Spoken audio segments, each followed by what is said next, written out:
There was forest all round for hundreds of kilometers. And there were no roads in the forest. There were only tracks. 2 tents stood in a clearing. 2 men were standing near the tents. The younger man, Manuel, was making coffee on a small stove. He looked up at the sky. "It's going to rain today," he said. "I know," replied Leon. "And the rain will turn the ground into mud. Then we'll never get back to base." 4 men were working in the forest. They were looking for iron and other metals. Leon was the boss, and he was angry. It was early morning. Leon and Manuel were ready to leave, but Joe and Pedro were out in the forest. "They left in the truck 2 days ago," said Leon. "They're very late." Joe was always making trouble. He was younger than Leon, and he was clever. He wanted to be boss. Manuel poured the coffee into mugs, and the 2 men drank it slowly. Suddenly, they heard the sound of a truck. "They're back," said Manuel. The truck came up the rough track. It stopped near the tents. Joe jumped out. He was a big man with red hair. He was smiling. His smile made Leon more angry. "You're late," said Leon. "Where have you been?" "Hunting," replied Joe, and he held up his rifle. "Hunting?" Leon shouted angrily. "That's not your job. We haven't time for hunting." "We were away for 2 days," replied Joe. "We're not very late." "I'm the boss here," Leon shouted. Joe looked at Leon angrily. He was not smiling now. "We're late, very late," said Leon. "The rain will start soon, and then there will be mud everywhere. We must leave now." Manuel took down the tents, and Joe and Pedro put the boxes into the truck. "Hurry!" shouted Leon. "It's 10 o'clock. Let's go." Soon, everything was in the truck. Joe sat in the driver's seat. Leon sat beside him. Manuel and Pedro climbed into the back of the truck. Joe started the engine, and the journey began. They drove easily for the first 20 kilometers. Then they came to a stream. "There was no water here last week," Pedro shouted to Manuel. "Look at the water now!" The stream was full of water. Joe slowed down and drove the truck carefully through the rushing water. They crossed the stream, and Joe drove faster. The rain was now falling heavily. The track was very muddy, and the truck began to slide. "Watch out!" shouted Leon. But it was too late. The truck stopped. The wheels were still turning, but the truck was not moving. The wheels were turning round and round in the mud. Leon got out, and Pedro and Manuel jumped down. Joe sat in the driver's seat. Leon looked at the wheels in the mud. Then he looked up at Joe. "It's your fault," he said angrily. "You were driving too fast." "Pedro, you cut branches from those trees," ordered Leon. "And you, Manuel, throw the branches under the wheels." Pedro got a large knife out of the truck, and Manuel helped him. Leon turned to Joe. "You, come and help us." Joe did not move. "I'm driving the truck," he said. "That's my job." "I'm boss here," shouted Leon. "Come and help us." Joe did not say anything. He did not get out of the truck. Leon looked at him angrily. Then Leon walked away. Manuel and Pedro threw branches under the wheels. "Okay, that's enough," said Leon. "Let's go." Joe started the engine again. Pedro and Manuel pushed the back of the truck. The wheels turned and the engine roared. But the truck did not move. "Push harder!" shouted Leon. Suddenly, the truck moved forward. It was out of the mud. Pedro and Manuel shouted happily. At that moment, a large branch flew up from under a wheel. It hit Leon's arm. He stepped back and fell in the mud. "Stop the truck!" shouted Manuel. "Leon's hurt!" At midday, it was still raining heavily. The track was covered with mud. Joe drove slowly, and the truck did not stop again. They climbed up a steep hill. On the other side, the track went down to a river. It was the biggest river in the forest. This was the last river between the men and their base. An old wooden bridge crossed over the river. They drove down towards the bridge. "Look!" Leon shouted to Joe. "Something's wrong! It's the bridge! It's broken!" Joe did not stop the truck. He drove down slowly to the bank of the river. He drove to the edge of the broken bridge. Then he stopped. They all got out of the truck. They stood in silence. Nobody spoke. They looked at the broken bridge and at the rushing water. Pedro spoke first. "There is no way across the river now. How can we get back to base?" "We must get help," said Leon. "Pedro, you climb back up the hill. Take the radio with you and call base. Perhaps they'll hear you and send help." Manuel lifted the radio out of the truck and fixed it to Pedro's back. Joe stopped them. "It won't work," he said. "Why not?" asked Leon.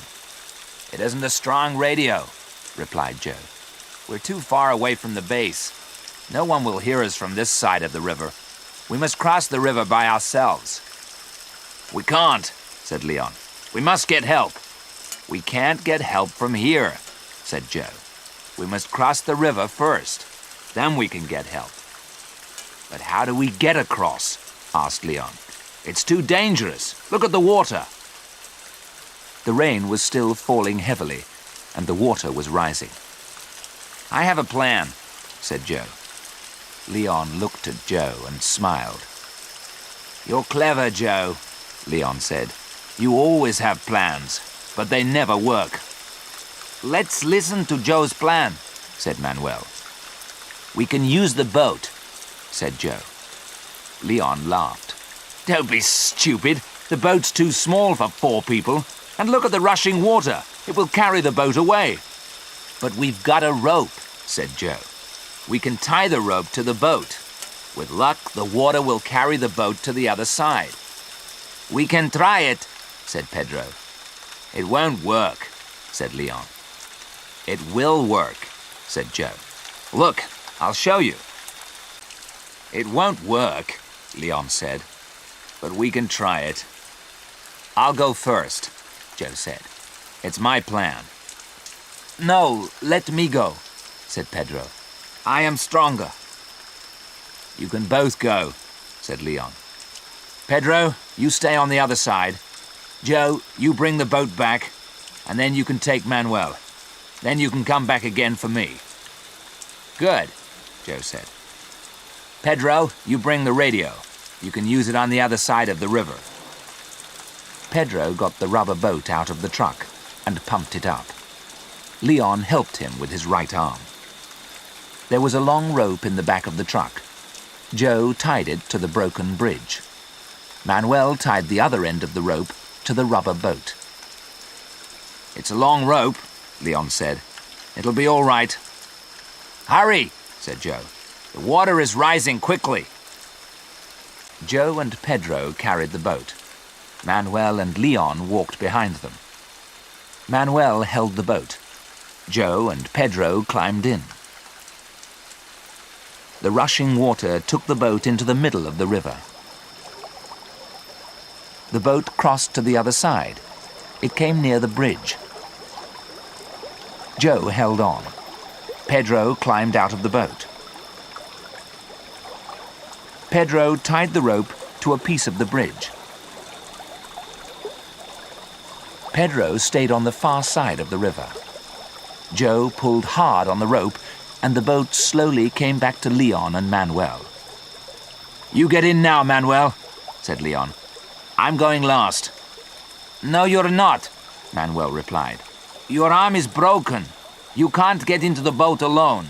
You need help. I'll help you." "Manuel is right," said Joe. "You need help, Leon." Manuel helped Leon into the boat. He sat down in the boat, and Joe pulled hard on the rope. Trouble came suddenly. Joe and Leon were in the middle of the river. Leon saw the tree first. The rushing water was pulling it down the river. "Look out!" Leon shouted. Joe looked round. At that moment, the branches of the tree hit the boat. Joe held onto the rope. His feet slipped, and the boat moved away from him. "Hold on to the rope!" Leon shouted. But Joe did not listen. He let go of the rope and swam towards the rubber boat. Joe was a good swimmer, and he soon reached the boat. He held it tightly and kicked his legs hard in the water. The boat moved away from the tree. "Good!" Joe shouted to Leon. "The boat's free!" "Leave the boat!" shouted Leon. "Save yourself!" Joe did not listen. He held the boat and kicked his legs. A few moments later, Joe heard a loud noise. "What's that?" he asked Leon. "It's a waterfall," replied Leon. "The water will pull the boat over. Leave the boat! Save yourself!" "Look!" shouted Joe. "There's a rock in front of us. We must reach it." "Don't be a fool," said Leon. "Save yourself! You can't save me!" The water rushed round the boat. It was pulling them towards the waterfall. Joe kicked his legs harder. The boat moved quickly towards the rock. "Get ready!" shouted Joe. "Jump for the rock!" Leon was ready. The boat came near the rock, and Leon jumped. Joe let go of the boat and swam to the rock. The two men lay on the rock. For a few minutes, they did not say anything. Then Leon turned and smiled at Joe. Joe had saved his life. "We're not safe yet," Joe shouted. "The rain has stopped, but the water is still rising. It'll cover the rock in an hour or two." Joe was right. There was water all round the two men. In front of them, the water dropped over the waterfall. Behind them, there was the broken bridge. "We must get help," said Leon. "But how?" "Pedro," replied Joe. "He can help us. He's got the radio."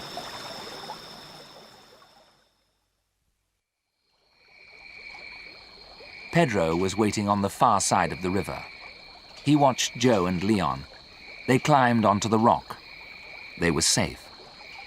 "They won't be safe for long," thought Pedro. "I must call base and get help." Pedro climbed up the hill behind him. He walked quickly for half an hour. At the top of the hill, he climbed onto a high rock. He took the radio off his back and pulled out the aerial. Pedro spoke into the radio. "PX-75 calling base. PX-75 calling base." He waited and listened. "PX-75 calling base. PX-75 calling base." There was no reply. "PX-75 calling base. PX-75 calling base." Philip was sitting at the control desk. He was listening to the radio. PX-75 was Leon's number. Philip turned the dials of the radio. The voice became clearer. "Hello, PX-75, said Philip. "This is Base. What's your message? Over." "Hello, Base. PX-75 here. Pedro speaking. Can you hear me?" "Loud and clear, Pedro. What's your message? Over." "We're in trouble," said Pedro. "The bridge over the River Sandano is broken. Joe and Leon are on a rock in the middle of the river. They are above the waterfall. Can you send help? Over. Pedro climbed down the hill to the broken bridge. Manuel was waiting on the other side of the river. Pedro shouted and Manuel waved. Both men looked down the river. The water was rising fast, and the rock looked very small now. On the rock, Joe was holding Leon in his arms. Leon's arm was covered in blood. His eyes were closed, and he did not move. Then Joe heard the noise. A helicopter. It was high above the broken bridge. "A helicopter!" Joe shouted. "Leon, look!" But Leon's eyes were closed, and he said nothing. The helicopter was soon over the rock. A rope was lowered, and Joe held it. Then he tied it round Leon. Joe held Leon with one hand, and he held the rope with the other. Slowly, the two men were lifted in the air. Leon woke up slowly. He was still half asleep. "Where am I?" he asked. Then he remembered the rock and the helicopter and Joe. "Joe!" he shouted out. "Where's Joe?" "Don't worry," said a voice. "I'm not dead yet." Leon opened his eyes fully and saw Joe.